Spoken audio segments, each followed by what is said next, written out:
Kebersamaan dalam kebaikan adalah keindahan yang didambakan setiap insan beriman. Karena kesatuan memberikan semangat, rasa aman, keberanian dan kekuatan.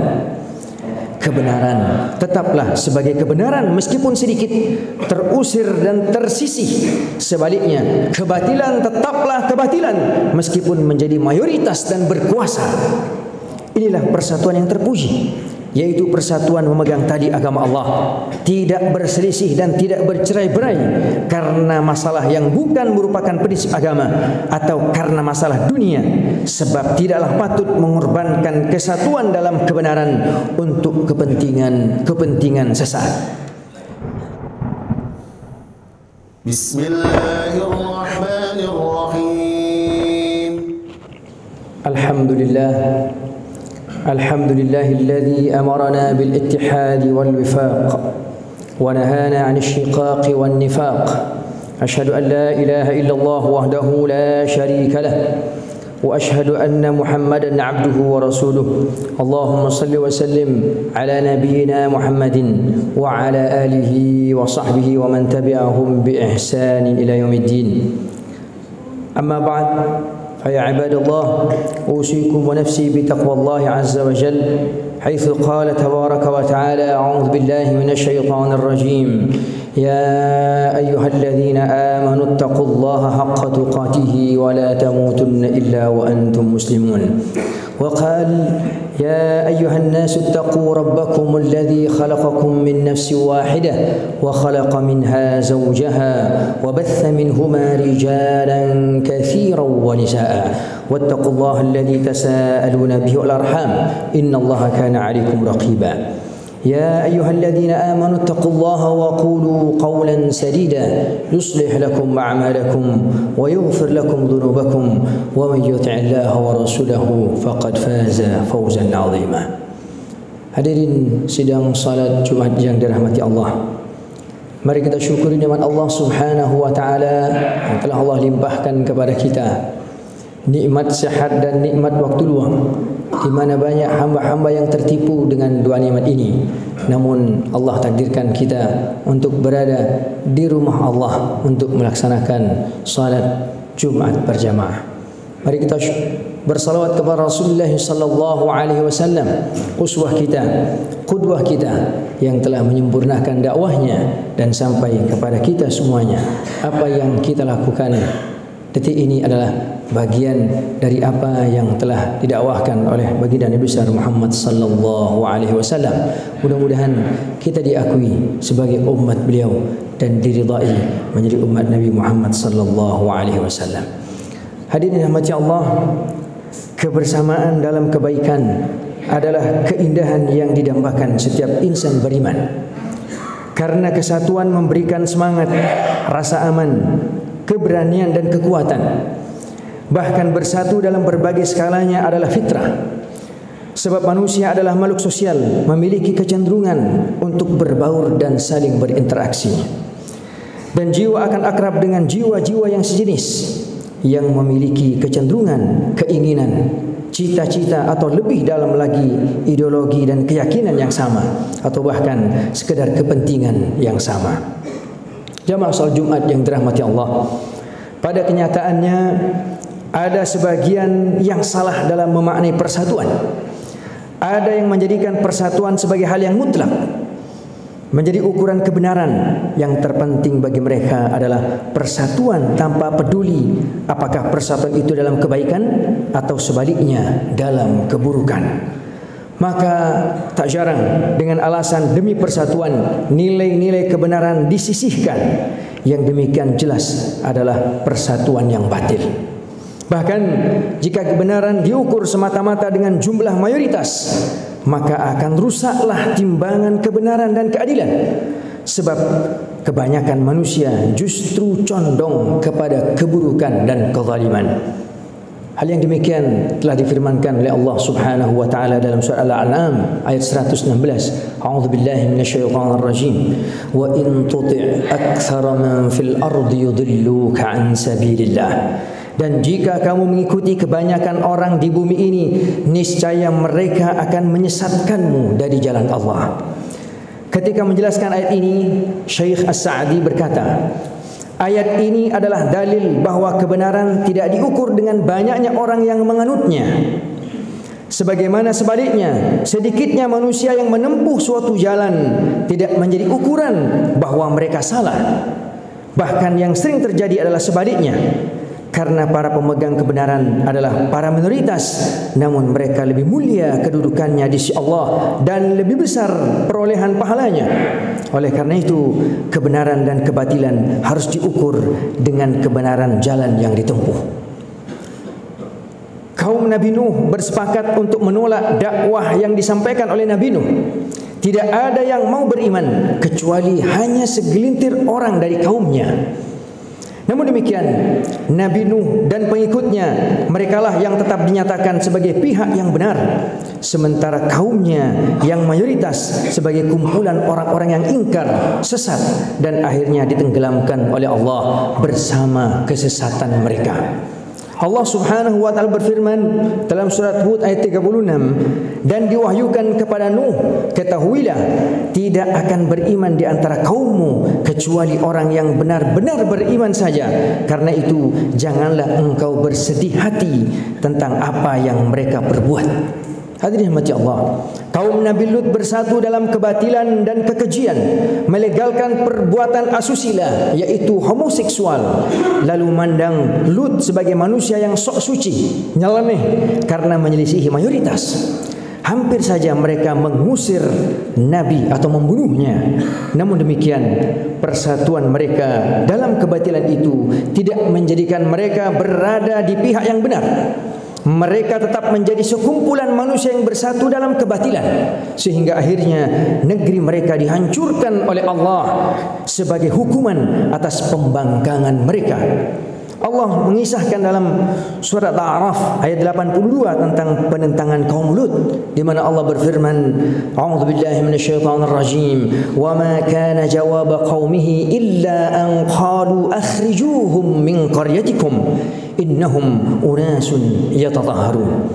Dan jawaban kaumnya tidak lain hanyalah berkata, usirlah mereka, yakni Lut dan pengikutnya, dari negerimu ini. Mereka adalah orang yang menganggap dirinya suci. Demikian pula penduduk Mesir dan pengikut Fir'aun. Mayoritas mereka tidak mau beriman kepada Nabi Musa. Nabi Musa dan pengikutnya menjadi minoritas di tengah mayoritas manusia yang kafir di bawah kekuasaan rezim yang zalim. Allah menyebutkan dalam Al-Quran surat Yunus ayat 83, "Fama amana li Musa illa dzurriyyatun min qaumihi ala khaufin min fir'auna wa malaihim ay yaftinahum." Maka tidak ada yang beriman kepada Musa selain keturunan dari kaumnya dalam keadaan takut bahawa Fir'aun dan para pemuka kaumnya akan menyiksa mereka. Sejarah Nabi Muhammad sallallahu alaihi wasallam pun demikian. Pada awalnya mayoritas penduduk Makkah menolak dan menentang risalah yang dibawa oleh Rasulullah sallallahu alaihi wasallam. Beliau dan para sahabat menghadapi berbagai tekanan, penentangan, pengusiran, bahkan penyiksaan dan upaya pembunuhan. Namun para dirahmati Allah, kebenaran tetaplah sebagai kebenaran meskipun sedikit terusir dan tersisih. Sebaliknya, kebatilan tetaplah kebatilan meskipun menjadi mayoritas dan berkuasa. Persatuan yang sesungguhnya adalah bersatu dalam kebaikan. Ikatannya adalah kebenaran. Parameternya adalah keselarasan dengan petunjuk Al-Quran dan Sunnah Rasulullah SAW. Inilah persatuan yang harus diupayakan dan dirawat agar selalu terjaga dari hal-hal yang merusaknya. Inilah persatuan dalam Islam, persatuan dalam ikatan iman. Allah Subhanahu wa taala berfirman dalam surat Ali Imran ayat 103, dan berpegang teguhlah kamu semuanya pada tali agama Allah, dan janganlah kamu bercerai-berai, dan ingatlah nikmat Allah kepadamu ketika kamu dahulu masa jahiliyah bermusuhan. Lalu Allah mempersatukan hatimu sehingga dengan karunia-Nya kamu menjadi bersaudara. Sedangkan ketika itu kamu berada di tepi jurang neraka, lalu Allah menyelamatkan kamu di sana. Demikianlah Allah menerangkan ayat-ayatnya kepadamu agar kamu mendapatkan petunjuk. Para hadirin Allah, inilah persatuan yang terpuji. yaitu persatuan memegang tali agama Allah, tidak berselisih dan tidak bercerai-berai karena masalah yang bukan merupakan prinsip agama atau karena masalah dunia, sebab tidaklah patut mengorbankan kesatuan dalam kebenaran untuk kepentingan sesaat. Hadirin sidang salat Jumat yang dimuliakan Allah, jika prinsipnya adalah tetap bersama selagi dalam kebaikan, maka umat akan terhindar dari selisih dan perpecahan yang tidak perlu. Di antara hal-hal yang perlu diwaspadai agar kesatuan umat tetap terjaga dan bisa terhindar dari perusak kesatuan umat adalah pertama, kebodohan. Kejahilan berarti ketiadaan ilmu. Ketiadaan ilmu adalah kegelapan. Jika orang-orang yang tidak berilmu berbicara tentang masalah keumatan, maka yang terjadi adalah keributan dan kekacauan. Apabila dalam masalah terkait urusan keyakinan dan nilai yang sakral, sangat mudah menyulut pertikaian jika yang membicarakannya adalah orang-orang yang bodoh. Yang kedua adalah hawa nafsu. Ini adalah perusak yang kedua.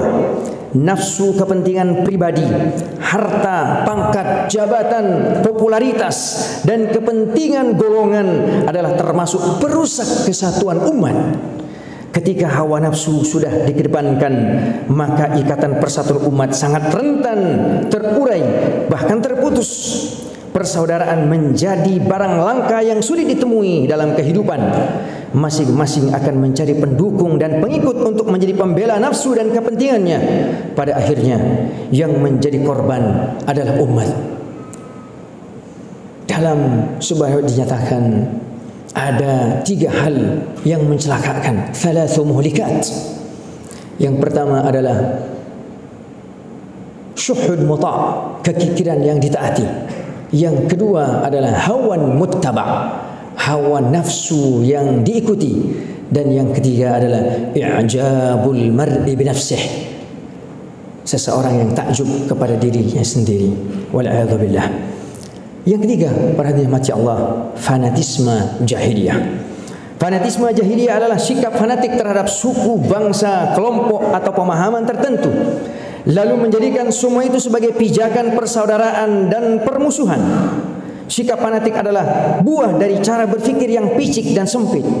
Dalam konteks Islam sebagai sebuah ajaran dan nilai, maka Islamlah yang dijadikan sebagai pijakan persaudaraan dan permusuhan. Dalam konteks kaum muslimin sebagai umat, maka semua umat Islam dengan berbagai latar belakang adalah saudara yang berhak atas hak-hak persaudaraan dengan berbagai tingkatannya. Apabila persatuan dan persaudaraan dibangun berdasarkan selain Islam, maka ancaman perpecahan adalah niscaya. Jabir bin Abdullah menuturkan sebuah kejadian pada masa Rasulullah sallallahu alaihi wasallam sebagaimana diriwayatkan oleh Imam Al-Bukhari dalam hadis nomor 3518. Suatu ketika kami dalam perjalanan perang bersama Rasulullah sallallahu alaihi wasallam, kemudian terjadi insiden seorang muhajirin memukul seorang ansar. Orang Ansar itu lalu berseru, "Wahai orang-orang Ansar, kemarilah." Orang Muhajirin juga berseru memanggil kawan-kawannya, "Wahai Muhajirin, kemarilah." Kejadian itu didengar oleh Rasulullah sallallahu alaihi wasallam. Lantas beliau keluar dan bersabda, "Ada apa dengan seruan jahiliyah itu?" Mereka kemudian menjawab, "Wahai Rasulullah, seorang Ansar dipukul oleh seorang Muhajirin." Rasulullah sallallahu alaihi wasallam kemudian bersabda, "Tinggalkan seruan jahiliyah semacam itu. Ia adalah bangkai yang busuk." Dalam konteks pemahaman fikih misalnya, bisa saja berubah menjadi fanatisme jahiliyah ketika ranah ijtihad ulama lantas dijadikan sebagai landasan persaudaraan dan permusuhan terhadap sesama muslim. Menganggap bahwa pandangan guru, syekh atau ustadznya yang benar, yang menyelisihinya lalu disosialisasikan sebagai pihak yang salah dan sesat, kemudian membuahkan permusuhan dan perpecahan. Maka dari itu, marilah kita membuang fanatisme kepada pribadi, ijtihad ulama, kelompok dan golongan, agar kita sesama umat Islam bisa merekatkan persaudaraan dan meminimalisir perselisihan. Jemaah salat Jumat yang dirahmati Allah, demikianlah tentang persatuan yang bisa kita jelaskan.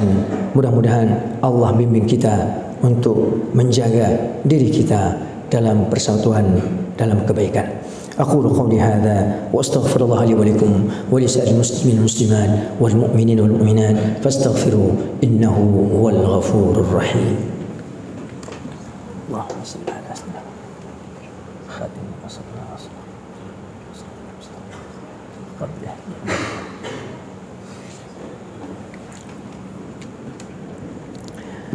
الحمد لله نحمده ونشكره ونشهد أن لا إله إلا الله وحده لا شريك له ونشهد أن محمدا عبده ورسوله. اللهم صل وسلم على نبينا محمد وعلى آله ومن تبعهم بإحسان إلى يوم الدين.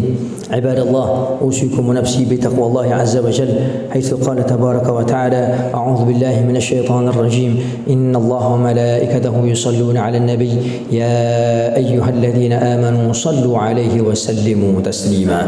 اللهم اغفر للمسلمين والمسلمات والمؤمنين والمؤمنات الأحياء منهم والأموات. اللهم إنا نسألك رضاك والجنة ونعوذ بك من سخطك والنار. اللهم إنا نسألك الهدى والتقى والعفاف والغنى. اللهم إنا نسألك العفو والعافية والمعافاة الدائمة في الدين والدنيا والآخرة والفوز بالجنة والنجاة من النار. اللهم أعز الإسلام والمسلمين وأهلك الكفرة والمشركين وأعل كلمتك إلى يوم الدين. اللهم انصر المجاهدين في فلسطين. اللهم انصرهم نصرا عزيزا. اللهم انصرهم نصرا مؤزرا. اللهم وحد صفوفهم واجمع كلمتهم. اللهم سدد رميهم. اللهم اشف مرضاهم واشفع موتاهم وأطعم جوعاهم يا رب العالمين. اللهم عليك باليهود المحتلين الغاصبين المجرمين. اللهم خذهم أخذ عزيز مقتدر. اللهم بدد شملهم وفرق جمعهم وأقلل عددهم وقل حدهم. اللهم اجعل تدميرهم يا رب العالمين. ربنا ظلمنا أنفسنا وإن لم تغفر لنا وترحمنا لنكونن من الخاسرين. ربنا هب لنا من أزواجنا وذرياتنا قرة أعين واجعلنا للمتقين إماما. ربنا آتنا في الدنيا حسنة وفي الآخرة حسنة وقنا عذاب النار وأدخلنا الجنة مع الأبرار برحمتك يا عزيز يا غفار يا رب العالمين. عباد الله، إن الله يأمر بالعدل والإحسان وإيتاء ذي القربى وينهى عن الفحشاء والمنكر والبغي يعظكم لعلكم تذكرون. فاذكروا الله العظيم يذكركم واسألوه من فضله يعطكم ولذكر الله أعز وأجل أكبر. أقم الصلاة.